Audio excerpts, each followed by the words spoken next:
ની ચૂંટણીની તારીખોનું એલાન થઈ ચૂક્યું છે। 22 જૂને 8326 ગ્રામ પંચાયતની ચૂંટણી યોજાશે। 9 જૂન સુધી ઉમેદવારી પત્રો ભરી શકાશે।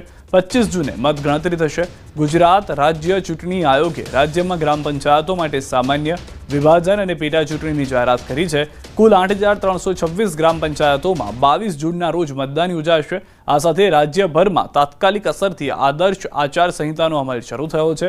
ઉમેદવારી દાખલ કરવાની છેલ્લી તારીખ 9 જૂન છે। ચકાસણી 11 જૂને અને ઉમેદવારી પાછી ખેંચવાની અંતિમ તારીખ 15 જૂન રહેશે। મુખ્ય મતદાન 22 જૂને અને પરિણામોની મતગણતરી 25 જૂને કરવામાં આવશે। સમગ્ર પ્રક્રિયા 27 જૂન સુધી પૂરી કરવાનું આયોજન છે।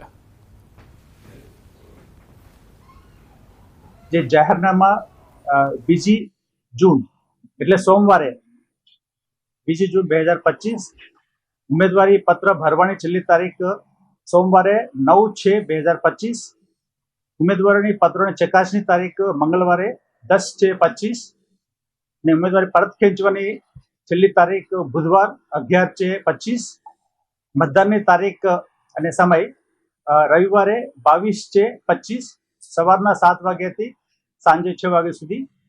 પુનઃ મતદાન જરૂર હોય તો મંગળવારે એટલે 24/6/25 મતગણતરી તારીખ બુધવારે 25/6/25 અને ચૂંટણી પ્રક્રિયા પૂરું થશે 27/6/25। આ ચૂંટણીમાં એપિક કાર્ડ લઈને મતદારો ઓળખાણ આપવાનું હોય છે મતદાન મથકે। જેની પાસે એપિક કાર્ડ ના હોય રાજ્ય ચૂંટણી પંચે 14 જે ઓળખાણ પ્રસ્તાવિત કરવા માટે જે નક્કી કરેલા છે એ જે 14 છે એ હમણાં તમને યાદી આપીશું। એ યાદી પ્રમાણે કોઈ પણ વસ્તુ પાસપોર્ટ હોય, ડ્રાઇવિંગ લાયસન્સ હોય, આધાર કાર્ડ હોય એ બધા લઈને ત્યાં તેમના મતદારોની ઓળખ પ્રસ્થાપિત કરી શકાય। એના પર તો રાજ્ય ચૂંટણી પંચ જાહેર કરેલા ગ્રામ પંચાયત ચૂંટણી અંગે ભાજપના સહપ્રવક્તા હિતેન્દ્ર પટેલનું નિવેદન। ઓબીસી સમુદાયને 27% નવી ચૂંટણીમાં પંચાયતમાં કામ કરવા તક મળશે। ગ્રામ પંચાયતને પ્રત્યેક ચૂંટણીમાં ભાજપ સમર્થિત પેનલનો વિજય થશે। ગ્રામ પંચાયતને પ્રધાનમંત્રી મોદીએ ગ્રામ સચિવાલયનો દરજ્જો આપ્યો છે। આ વિકાસની યાત્રા પંચાયતથી પાર્લામેન્ટ સુધીની કડી છે એ પુનઃ પ્રસ્થાપિત થાય એ માટે અમારી ટીમ પેજ પ્રમુખ બૂથ સમિતિ સુધીનું અમારું જે સંગઠન છે એ અમારા લોકો એકજૂટ મળીને આ વિચારધારા માટે લડે અને મહત્તમ સરપંચો એ ભારતીય જનતા પાર્ટીના સમર્થિત ચૂંટાય એવો પ્રયાસ કરવામાં આવશે। તો ગુજરાત કોંગ્રેસે ગ્રામ પંચાયતની જાહેર થયેલી ચૂંટણીને આવકારી છે। કોંગ્રેસ પ્રવક્તા મનીષ દોશીનું નિવેદન। લાંબા સમયથી કોંગ્રેસની માંગ હતી કે ગ્રામ પંચાયતોને વહીવટદારથી મુક્તિ મળે। ગુજરાતના ગામો 36 મહિનાથી ચૂંટાયેલા પ્રતિનિધિથી વંચિત છે। ચૂંટણીથી ગ્રામ્ય વિસ્તારના લોકોને ચૂંટાયેલા પ્રતિનિધિનું શાસન મળશે। તમામ ગામમાં લોકતાંત્રિક પ્રક્રિયાથી ચૂંટણી થાય। બેલેટથી થનારી ચૂંટણી આવકારદાયક। ગુજરાતમાં પંચાયતોની ચૂંટણીની જાહેરાત કરવામાં આવી છે। કોંગ્રેસ પક્ષ આવકારે છે કે ગ્રામ્ય વિસ્તારના નાગરિકોને એમના ચૂંટાયેલા પ્રતિનિધિઓનું શાસન મળે। પંચાયતની અંદર સરપંચ સહિતની બોડી ગ્રામ્ય વિકાસમાં પોતાનું સાચી રીતે યોગદાન આપે। કડી વિધાનસભાની પેટા ચૂંટણીને લઈને ભાજપ સજ્જ છે। મહેસાણા ભાજપ કાર્યાલય ખાતે સાયન્સ પ્રક્રિયા યોજાઈ। ચૂંટણી લડવા ઈચ્છુકોનો રાફડો ફાટ્યો। ઉમેદવારી કરવા માંગતા દાવેદારોની સેન્સ લેવાઈ। ભાજપના નિરીક્ષકોએ દાવેદારોની સેન્સ લીધી। પૂર્વ સાંસદ દિનેશભાઈ અનાવડિયા, પ્રદેશ ઉપાધ્યક્ષ કૌશલ્ય કુંવરબા, ગાંધીનગર શહેરના પૂર્વ મહામંત્રી કનુભાઈ દેસાઈ નિરીક્ષક તરીકે હાજર રહ્યા।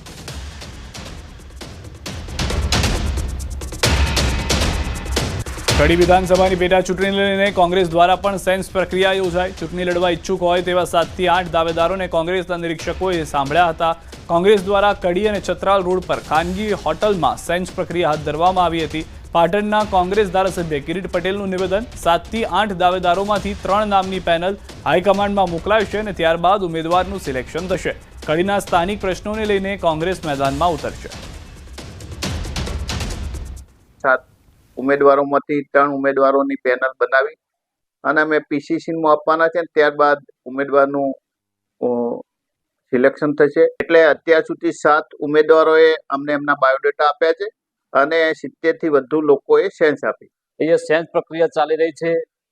7 થી 8 જેટલા ઉમેદવારોની સેન્સ લેવામાં આવી છે અને એમના ટેકેદારોની પણ સેન્સ લેવામાં આવી છે। એટલે ટૂંક જ સમયની અંદર ખૂબ સારા ઉમેદવારોની નિમણૂક કરી અને ટૂંક સમયની અંદર એના ફોર્મ પણ ભરવામાં આવશે. દાહોદથી સમાચાર. બચ્ચુ ખાબડના પુત્રોની વધી શકે છે મુશ્કેલી. બંને પુત્રોના જામીન રદ કરવા ઉપલી કોર્ટમાં અરજી. પોલીસે જામીન પર સ્ટે મૂકવા કરી છે અરજી. બળવંત ખાબડ અને કિરણ ખાબડને મળ્યા હતા જામીન. 71 કરોડના મનરેગા કૌભાંડમાં બંને છે આરોપી.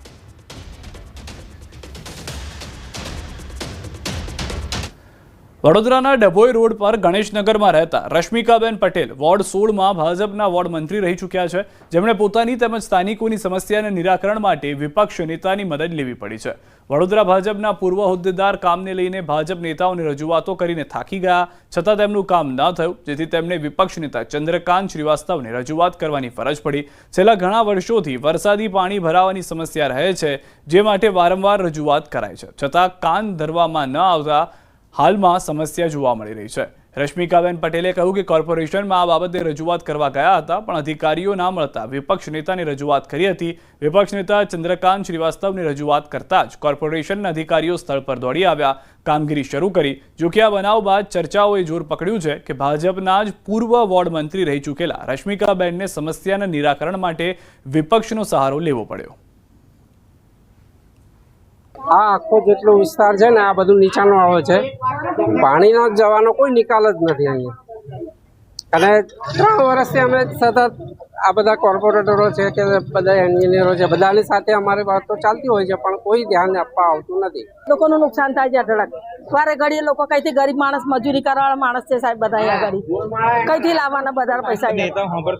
કોઈ નથી આવતું અહીંયા ઘડી, જોવા બી નથી આવતું કે પ્રજાને શું થાય છે શું નહીં, કશું જ નહીં. એ દુઃખ થાય છે, પણ હવે હું શું કરું? હવે મેં નહીં ભાજપમાં કે નહીં હું કોંગ્રેસ, હું કોઈ પાર્ટી માટે કામ નહીં કરતી. હું સાર્વજનિક કામ કરીશ એટલે હું બિંદાસ બોલીશ. મને બિંદાસ બોલવાનો હક છે. હું તો પરેશાન છું જ, પણ જો આ રહેવાસી આ એરિયા કેવો છે, આ લોકો સવારથી સાંજ મહેનત કરે ને સાંજે ખાવા કરે. એવન મેં એ લોકો ખાશે પીશે ઊંઘશે કે એમનો સામાન બચાવશે. અમારી પરિસ્થિતિ સમજ્યા, પણ આ ગરીબોની પરિસ્થિતિ હું એટલે હું સાર્વજનિક માટે હવે ઊભી થઈ છું. એટલે હું હવે જેમ આવે એમ બોલવાનું હશે તો બોલીશ. કોઈ પણ હું નેતાને છોડું નહીં. આમાં એવું છે કે કોઈ બી કરે, એ કરે કે હું કરું, લોકોની વેદનાથી જ મતલબ, લોકોની તકલીફથી જ મતલબ છે. જ્યારે ભાજપ કોંગ્રેસ નહોતું ત્યારે હું અપક્ષમાં ચૂંટાઈને આવેલો બે વખત, બે ટર્મ અને પેનલ સાથે. તો મારા માટે તો પરિવાર છે, લોકોનો માટે કંઈ હશે, પણ મારા માટે તો એમની વેદના સૌ. તો ગુજરાતમાં મોકડ્રીલ થવાની છે, જયંતિ રવિ તેને લઈને વાત કરી રહ્યા છે. સીધા ત્યાં SDRFમાંથી ફંડ્સની પણ ડિસ્ટ્રીબ્યુશન કરવામાં આવી હતી કે કંઈક સાયરન્સ ખરીદવી હોય વગેરે, એની પણ આજે દોહરાવવામાં આવી.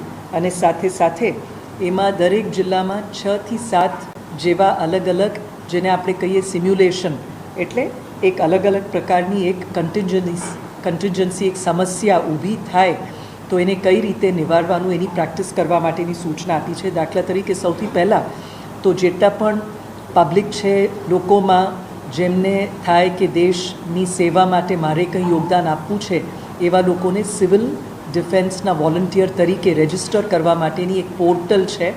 બધા જિલ્લા કલેક્ટરશ્રીઓને પણ સૂચના આપવામાં આવી છે કે તેઓ લોકોને આવકારે, જેથી કે આપણા ત્યાં સૌથી વધારે સંખ્યામાં લોકો સિવિલ ડિફેન્સના વોલન્ટિયર્સ, નાગરિક સંરક્ષણનું એમનું જે ભૂમિકા છે અદા કરવા માટે, અને જે લોકો પાસે અલગ અલગ પ્રકારની સ્કિલ્સ છે એ લોકો આમાં પોર્ટલમાં રજિસ્ટર કરે અને સાઇન અપ કરે, એવી અનુરોધ સાથે એમને એનરોલ કરવા માટે કહ્યું છે. એમાં NCC, NSS, નહેરુ યુવા કેન્દ્ર, ભારત સ્કાઉટ એન્ડ ગાઈડ્સ, એવા બધા અલગ અલગ જે આપણી સર્વિસીસ છે, વોલન્ટિયર સર્વિસીસ, એ બધા લોકોને પણ આમાં ઉમેરવા માટેની સૂચના આપી છે. સાથે જે એર રેડ્સ એટલે હવાઈ હુમલો થતો હોય એવી એક સિમ્યુલેશન માટે આપણે શું તરત એક્શન પ્રતિક્રિયા કરવાની છે, એના માટે પણ સૂચનાઓ આપવામાં આવી છે. અને જે હોટલાઇન્સ છે એ બધી બરાબર બિલકુલ સરસ રીતે કમ્યુનિકેશન બધું ચાલુ હોય એની પણ તજવીજ કરવા માટે કહ્યું છે. અને જેટલા અમુક વલ્નરેબલ પોઈન્ટ્સ, વલ્નરેબલ એરિયાઝ છે, વાઇટલ ઇન્સ્ટોલેશન્સ છે, એમાં પણ કઈ રીતે બ્લેકઆઉટ મેજર કરવાનું હોય તો કાલે તમામ જિલ્લાઓમાં આવી 1 કે 2 સ્થળોમાં મિનિમમ કલેક્ટર્સ અને એમની આખી ટીમ બધાના સંકલનમાં રહીને કરશે. સાથે એક મિલિટરી સ્ટેશનમાં ખરેખર જો હુમલો થાય અને ત્યાંના લોકોને આપણે બીજી જગ્યાએ શિફ્ટ કરવાનું હોય, ઇવેક્યુએટ કરવાનું હોય, અને એટલું જ નહીં એમને એક સલામતીના જગ્યાએ લઈને રાખીને બધી સુવિધાઓ આપવાની હોય, એની પણ એક કાલે મોકડ્રીલ કરવામાં આવશે અને સાથે કોઈ જગ્યાએ આવી કોઈ ઘટનાના લીધે માસ ઇન્જરીઝ એટલે લોકોને મોટા પ્રમાણમાં ઈજા પહોંચી હોય તો એને આરોગ્ય અને તાત્કાલિક જે સારવાર આપવાની છે એના માટે પણ જિલ્લાના જે આરોગ્ય તંત્ર છે એમના લોકોને પણ એમાં સામેલ રાખીને ખાસ કરીને લોહીના પણ બ્લડ ડોનેશનનું પણ એક આના ઉપક્રમે કેમ્પ કરીને 30 જેટલા બોટલ્સની તૈયારી રાખવા માટેની પણ આપણે સૂચના આપી છે અને આ રીતે બધા જે ઇન્ડિયન આર્મી સાથે પણ બીજી એક એક્સરસાઇઝ આના ડિસ્ટ્રિક્ટના જે વહીવટી તંત્રના સંકલનમાં રહેવા માટેની સૂચનાઓ પણ દિલ્હીથી મળી છે એટલે આ બધું કરવા માટે અમે બધા કલેક્ટરોને કમિશનર્સને મ્યુનિસિપલ કમિશનર્સ પોલીસ એસપીસ અને ડિસ્ટ્રિક્ટના મેઇન જે ઇલેક્ટ્રિસિટીને લગતા જે અધિકારીઓ હોય કે પછી પાણી પુરવઠા પછી ઇવન ફૂડ એન્ડ સિવિલ સપ્લાઈઝ એ બધાને સાથે રાખીને સૂચના આપી છે સાથે કાલે એવી પણ સૂચના આપી છે કે લોકલ મીડિયા અને જે પદાધિકારીઓ છે એમને પણ ઇન્વોલ્વ કરે જેથી કે આ જે એક્સરસાઇઝ થાય એમાં બહોળો પ્રચાર પ્રસાર થાય વધારે લોકો આમાં સામેલ થાય અને આની એક દસ્તાવેજીકરણ ડોક્યુમેન્ટેશન પણ કરી શકાય અને જે ગઈ વખતે પણ જે આપણે કર્યું એમાં પણ અમુક વસ્તુમાં આપણને લાગી હોય કે હજી સુંદર રીતે કામગીરી થઈ શકે આમાં